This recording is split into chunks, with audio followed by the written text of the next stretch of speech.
Hi everyone. So last event on this track today. We have another panel for you.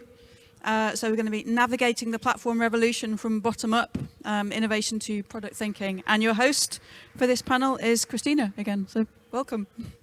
Thank you. So, hello again.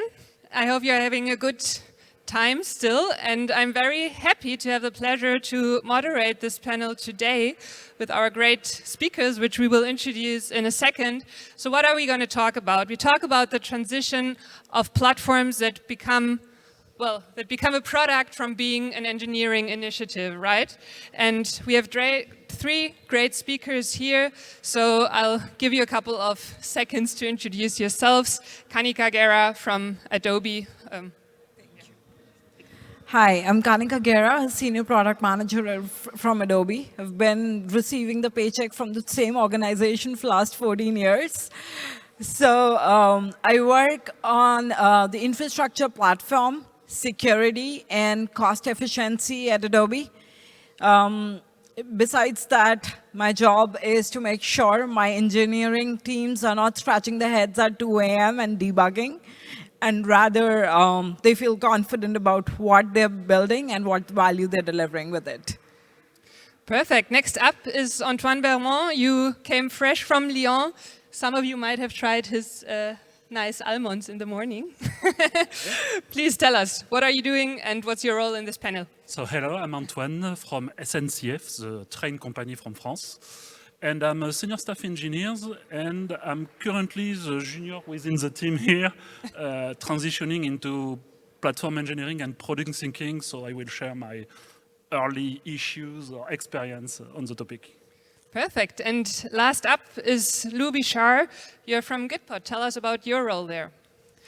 Yes, so my name is Lou, and I work currently as a product manager at a company called Gitpod. My past is as a platform engineer, effectively. So I'm hoping to share some stories of being on one side and then on the other side, and what I would learn if I could go back and have my time again, because there's definitely a lot of things I would do differently. That's always great if you have a second chance to go through the same journey, again. So we have three topics lined up for our panel today, and I would say let's just dive into it. Our first topic is about the platform evolution. And Antoine, your platform originated as a technical initiative at SNCF.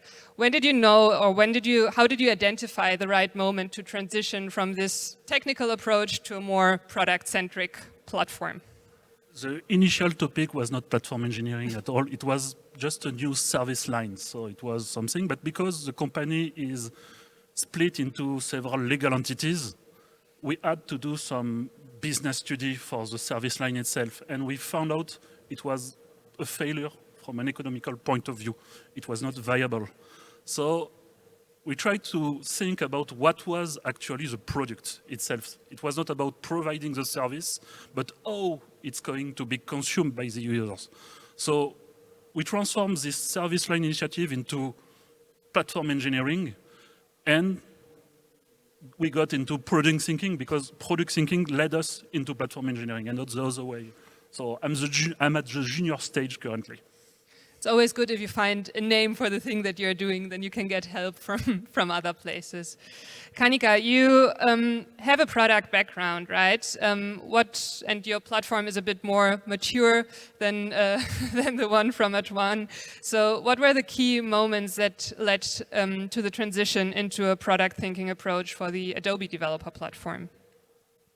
So we kicked off with a small infrastructure engineering team that was just hosting multiple Adobe products into our infrastructure.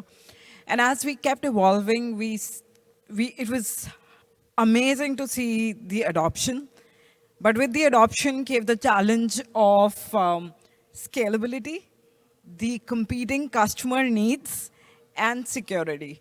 And I think that was the point where we realized, hey, this is not going to work. This engineering effort where we need to actually align on priorities with competing stakeholders' priorities, and then at the same time meet the needs of the security to make sure that adoption is growing. That was the key point. We were like, we now have to transform ourselves from being just engineers as a project to a product management team where we have clear goals, roadmap, and also, very important, is the value proposition that we're going to be delivering. Okay, so it was mostly about like managing the competing requirements for your platform and deciding what you build first and what's the most important thing for your engineers. Yes, Then. until our stakeholders started yelling at us at one point. Okay, then let's move over to Lou. So you've seen a lot of journeys, right? And I've heard that there's some resistance sometimes when you transform from this engineering perspective into a product based approach. So what kind of resistance should people expect, and how can you address that? Yeah, so I would probably say this under with two types of resistance. There's probably many types. The first one I would probably say is probably resistance from your team to even do product management. So if you have an engineering team, you know, if you're thinking about bringing in an external product manager or maybe promoting someone within the internal team, I think the first type of resistance you'll get is also from your own team with regards to ceding some of the responsibility or decision making. There will certainly be a lot of anxiety, I guess, about how that works. I know certainly joining, you know, even my current company, Gitpod, there were no product managers at the time. I was the first product manager to come in. I could certainly say that, you know, for a lot of the engineers, there was a lot of anxiety around that. Like, whoa, okay, what is this product person going to do? Like, does this mean that they're going to take away my autonomy? Are they going to tell me what to do? And of course, you know, I'm sort of conflating here the idea of doing product and hiring product. So it depends on how you're thinking about that. You don't necessarily need to hire for product to do it. But certainly you're going to come across that as one sort of almost internal resistance from your own engineering teams about how this manifests. The second one that I would probably mention is really around the sort of the role or the definition of like, what does product look like for us? If that is a literal role, then you'll need to get to clarity on what actually is it that you're hiring for? What are you looking for? What I would probably say the best thing to do there is to think of this maybe less as a role and more of a gap or a capability to be filled. So within your current team, what is it that you maybe feel like you're missing? Is it you feel like you're lacking alignment, lacking delivery, you know, pace of delivery, this kind of thing? And then getting clear on that, because that might mean you hire, or it might also mean that you take your existing team, if it's a small team, and you kind of delegate and share some of these product responsibilities across the team as well. So I'd say those are two of the biggest ones, which is really internal resistance to the idea of product as a function and understanding what that is. And then the second one is also just defining what product means for you, because certainly a failure mode is thinking that product is a thing that you could just take off the shelf and it will just be successful. It certainly won't. There'll be a version of product that's right for you. Perfect. Maybe one question back to Antoine in that regard. When you started in that change, right, that transition, did you kind of get a new person that took over that product head, or did you kind of, shifted your mindset and your thinking, and then you built up these product thinking practices within your existing team? How did that happen? I did take that role. So because we don't have the budget yet, so you are taking over with currently existing people. So I was the one doing that role because we had no other people left. And we needed people to produce, so we needed engineers. Yeah. So we have been on our own, so it's possible. It's a bottom-up initiative, so news. Bottom-up, it means we are engineers. Yeah. So you learn, you join the working group, you learn from incredible people, so... Perfect. So that should encourage some of you. If you don't have the product person yet, you can learn that skill and bring it into your team. But you only need to start with 10% of the product management culture. You just learn a bit. Okay, now we are moving on to the tough questions. And Antoine, it's you again. So building a platform, people or like management wants to understand its value at some point, right? I mean, maybe you can start a bit undercover, but at some point they want to know what are these people actually doing in here, and what kind of metrics have you used at SNCF to communicate that platform value to like the business leaders, but also to the technical teams being involved there? You have the universal metrics, money, because business is money. So when you're talking to the business, and you are going to talk about investment on the platform team. So they will be the one to pay. So money talks to them, but not to the developers themselves. So in fact, the metrics you're looking for is not money, but time. At the early stage, in my case, it's not about quality, quantity of delivery. So maybe DORA metrics are more stuff for Louise. But in my case, yes, the main thing was time. How much time do you spend on this task? How much delay did you have? So when you spend time on this, it costs. So at the end, it's cost.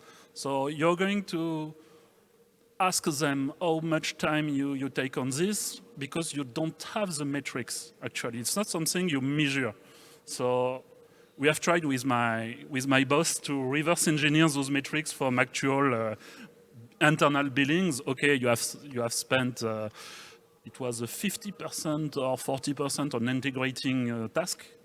So how can we reduce this? And when we talk about reducing those costs, talks to the business, but when you come with it to the developers, it talks to them because it's a pain for them. It's a painful point. I have delay when I ask for a database, any kind of task. The main point was, when I did my environment, I need several weeks. It's too much for them. So you can think about reducing innovation and so on, but just time metrics is already good enough. And time is money, so you have it. And do you like ask the people how long does XYZ take, or do you really have some measures that kind of count the time and show it to you? We did it manually. We had the big financial metrics, but we took a few people asking them, okay, on average, how much time do you have any idea how much delay you have? So. Reverse engineering, manual reverse engineering, It's a pain.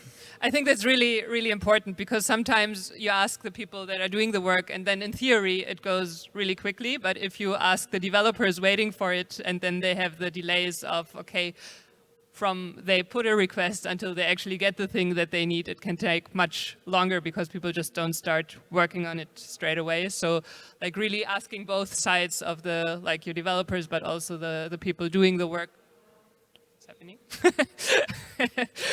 can be helpful. Yeah, you have to ask for the same project. Oh, it's my computer is locked. No, it's okay? I mean, okay. I will come back to we will remember the topics. Lou, do you have any metrics to add? What would you measure in order to like convince the business and the management of investing more into such a platform initiative? I wouldn't necessarily add too much. What Antoine mentioned about speaking the language of the business is really what I would suggest. So one thing that if I could go back and have my time back was definitely I would have gone and spoke to the leadership in the company more. I took a lot of the initiatives that we were doing for given, that they had inherent value, and I didn't push back on that enough. If I could go back, I would have spent far more time with the leadership team. Hey, what keeps you up at night? If we were to move the needle on some metric, what would that be? And I don't think there's a particularly universal metric. Like ROI and money and cost for sure is a really great one. Generally speaking, if you save money or you earn the company revenue, for sure, everyone's going to be happy for that. But it can be other metrics. If you're in a period of growth or you're hiring, maybe it's retention. There are many different metrics that matter to different businesses, and I think you have to go and speak to them. We talk a lot about going to and talking to developers. Developers are a user of our platform, but so are our stakeholders. So is the CTO. So is the VPs or the directors, whoever it is that has a vested interest in the success of the platform, and just have an honest and frank conversation with them. Like, what matters to you? Like, what metrics are you tracking? If I could go back, that's certainly one thing that I would spend way more of my time on. I took far too much of this for granted, I think. And was quite naive about thinking that the initiatives that we were doing, that this due diligence had been done. Quite often it has not been done. Projects and initiatives have just been started and everyone's just assuming that somebody did the ROI analysis, that this is going to be like effective for our business, but maybe not. So it's something that you should dig into. It depends based on the company. It's hard to say. Cost, risk, revenue is the basic one. If you can reduce cost, if you can reduce risk, if you can increase revenue, all of those are good, but usually there are sort of metrics underneath those three as well that sort of feed up into those sort of three foundational sort of ROI metrics. And I mean, whatever you do as a platform, the metrics that you measure, they only become effective when you actually have adoption, right? And if you want adoption, you need the developers or the users of the platform to actually want to use it. So one of the things that you usually do in the beginning is to identify what kind of pains do the developers have and how can you solve them in order to make them use the platform and then also move the needle for the management. So how do you best identify such topics? Like if you say, okay, I feel like it would make sense to start building an internal platform. How do you identify the topics that cause real pain and like start working on the right thing in the beginning so it actually gets adopted and gets the needle moving? This is a question for me, right? Yeah. Awesome. Yeah, so we spoke about top-down. That's a great place to look for pain. Organization level pain. You know, are we trying to bring a new product to market? Are we, you know, like I say, reducing retention, hiring talent? Are we in a growth phase? Are we trying to onboard more teams? You know, so that's a great place to go, is sort of the top-down perspective. What do your leadership want? That's a problem to be solved. I use the word problem a lot, specifically because you are, I think, you know, you mentioned you're looking for problems. One trait of an engineer, I see this in myself in the past, is we like solutions. You know, we go out into the showcase and the expo hall, we'll see a lot of solutions that people are talking about, and we like that as engineers. I talk to a lot of engineers today. My voice is, I'm losing my voice from chatting to so many, but a lot of those conversations start with solutions. They ask us questions about our product in terms of what is it as a solution? The better question is almost, do you even have the problem that we solve for? Very few engineers sort of come in with this question. You have to ask that question first. So top down is one perspective. The second is bottoms up. One sort of very tactical tip I often give is look for where developers are already unblocking themselves, right? So if they're building a tool or trying to do a thing, go and ask about that. You know, in the past life, that's been, you know, front-end developers having issues deploying. So they're building their own dashboard. They're solving their own problem. If you go and pick up, let's say, a half-baked solution from an engineering team, maybe bring them with a rotor into the platform and build alongside them, you've almost got a proved problem and actually even the starts of a solution. This is really easy, much easier than to, you know, try and pick off the shelf something that Spotify does or a different organization. Better to try and solve the problems that, you know, that are emerging within your own organization already. So yeah, look for the pain. Look where people are trying to solve their own pain. If they're trying to invest time in building something, that's probably a good signal that that's a problem worth solving for you. Perfect. Kanika, so once you have identified the pains, right, and you have defined your product vision, and then at some point you will get a lot of engagement, like if people use the platform, you will get a lot of engagement from your users and they will come with requests and they will want you to implement those requests. How do you like collect this feedback and how do you prioritize the feedback from the different stakeholder groups in order to make sense out of it, keep your product vision aligned and like integrate that feedback into improving your product and your platform? So I've transitioned from an engineering to product roles as well when I started my career journey. And trust me, when I switched these hats, I realized what I was not doing right from product management perspective. As an engineer, I was trying to solve problems. And as soon as I transitioned into the product role, I realized I was seeking, I was asking myself these questions. Are these the right problems? Am I solving problem or am I adding value to the entire platform? Now, when we talk about feedback, it's always tricky. If you say yes to everything as a product manager, you're going to be in a very tough spot. And if you say no, then trust me, your stakeholders are going to hate you. So saying no, saying no is also going to be, there are going to be some repercussions on adoption of the platform. But at the same time, saying yes could also lead to a very defragmented roadmap. And how do you strike that balance? So for me, as my personal journey, I've had multiple ways of collecting feedback. And it has been from specific roles, from engineers, from architects, from product managers, from leadership. trying to understand everybody's perspective and then seeing what aligns with the business needs. It's not always going to be the loudest voice you have to hear. It's going to be the recurring pattern that you're hearing that you have to focus on in terms of prioritizing. So once you get all your feedbacks, I generally keep references to all the feedback collected all over the years. Hey, this year my customers were, prioritizing this, but the next year this is not a priority anymore and things have changed. From that transition now, when you're making those decisions, you have to make sure the decisions you make are effort versus the value. The effort your engineering team would have to make and the value it's going to deliver. So for example, if my engineering team is going to spend a year on an initiative or a project and it's just going to deliver value to just 2 or 3 customers, maybe that's not worth the investment. And that's where I do an effort estimation with my engineering leaders to make sure we are prioritizing the right thing. And last but not the least, I think the most important one is you should always have a North Star vision for your product. People call it product vision. I say I define a North Star. This year, this is going to be the North Star for my platform. For example, for FY25, we've just come out of annual planning. And what we are focusing right now is agentic evolution. How we're going to make a platform, how we're going to reduce toil for our engineers, and we're going to make more automation in our platform.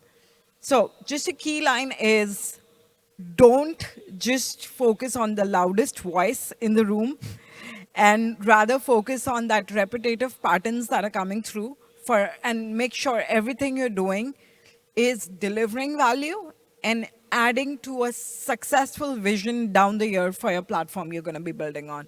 So it is not something that you have to solve for today, but for a longer term. Does it get easier to say no over time? It doesn't. It never gets easier. I hoped it would. I still get into hours and hours of discussions, trust me, just saying no.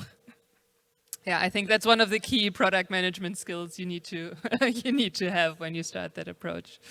Okay, let's look at some of the challenges that all of you guys have faced. Antoine, back to your early journey. Do you have a specific example where you had a challenge, like a complex platform engineering challenge, and product thinking help you to overcome it?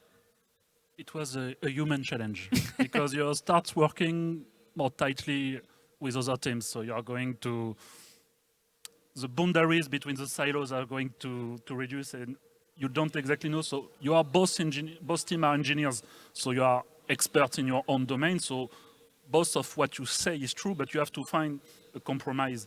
And the fact that you're going to speak about the platform as a product itself is, okay, let's ask to the users to decide. Stop deciding on your own, because when you are a service provider, people creating clusters for them, you tell them how to use your service, but when it becomes a product, you ask them how they want to use it. So it was a good way to solve some kind of friction between the silos. Okay. Kanika, we go back to you. Over-engineering is something that in bottom-up initiatives can happen easily because the platform team falls in love with their product and they just want to build more and make it better. How do you prevent that while making sure that you're flexible enough for future needs and that you're addressing your actual customer pain points? So, Christina, over-engineering definitely is a problem, because when you over-engineer, you try to solve something that's immediate and it's not going to align for a longer-term vision. But under-engineering is also a challenge, because if you under-engineer, you're probably going to be in repetitive cycles and probably reworking on things. Again, it's also about a balance between over-engineering and under-engineering. And that is a constant struggle in my entire 10 years of experience in product management. I think this goes on, and when you have to make sure that you're building, you have to make sure whatever you're building is something that's going to be an enabler, something that's going to enable the platform. when we talk about platforms in general, we talk about platforms as enablers and not about something that's just going to solve something right away, and I don't care what it's going to do in the future. So as I think mentioned earlier, aligning your North Star vision and making sure there's a balance where you say no to your customers, but also protect your engineering team to make in the right investment so that they're building something that's reusable and something that can be built upon it. And it's not just throwaway work. Thank you. Lou, one of the challenges that I hear about all the time, and I mean, I think every product and every platform is thinking about these things, is how do I get more adoption for my platform, right? Do you have some tips, some experiences on what approaches have worked for driving platform adoption across different teams? Yeah, for sure. This is a big topic, right? Adoption for a platform. For starters, I think adoption problems usually do stem from, I'm going to sound like a broken record, but they stem from not having a good grounding in the problem that you're solving. If you're having adoption, it's likely that there isn't an urgency behind the problem that you're solving, and that's why you're not getting the adoption. Could be other factors, but that's usually one of the big ones. Some tactical things that I often talk about, one thing you want to do as well is start to, I call it champion building, maybe other people call it something else, within your organization, which is finding those individuals that are, excited about what you're doing as the platform, and they're going to do the evangelization on your behalf, right? So I think we spoke about this morning. Let's say when you're scheduling like your meeting where you're going to roll out a new service or talk about the benefits of it, even better than you as the platform team going on the stage and being the hero saying, hey, look at this really cool service we shipped. Better to take one of the teams and the problems that you solved, give them the microphone, let them explain in their words what you did for them. So if you help them ship faster, if you moved on to a new platform that you've rolled out, they can explain it in their terms and like what they went from before, what they went to after, and why that was important to them. This is a much more sort of evoking way, I think, of kind of selling the platform and driving adoption, doing that through internal use cases, rather than, sort of very pushing, like, let's say, the solution and expecting people to get excited about solutions. Because, again, if people see their other teams on the stage talking about problems they have, they're going to be a lot more motivated to pick up and adopt that platform or platform service. Okay. So we are slowly coming to an end, and we know it's day one of KubeCon, right? And there will be a lot of KubeCon parties this week.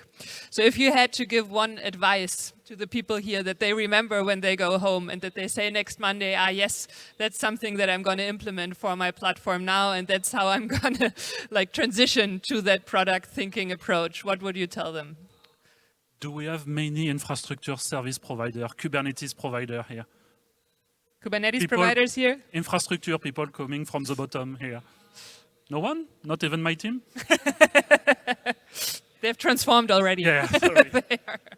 You have to learn to talk to those developers, those strange things, because you are far from them usually. When you're coming from the infrastructure side, usually in a big company, we have some man in the middle. So ops, most of the time they are called, doing the integration task. So when you're trying to focus on the product part, you have to talk to them. When you are an engineer, it's not easy to know the product management part. The how do you talk, how do you gather needs. You can watch KubeCon videos, there are good topics about it. Kanika, what's your advice?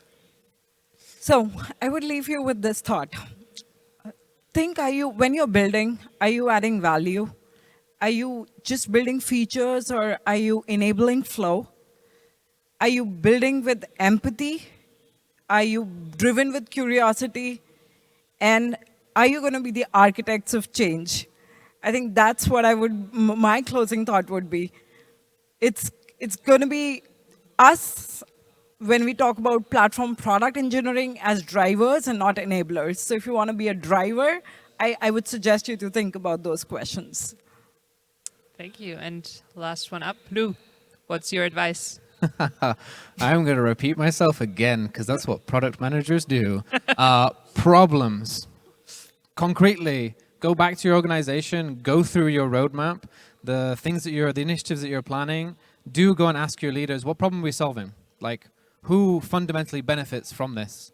And is that a significant amount of pain that we want to solve for, whether it's the organization or developers?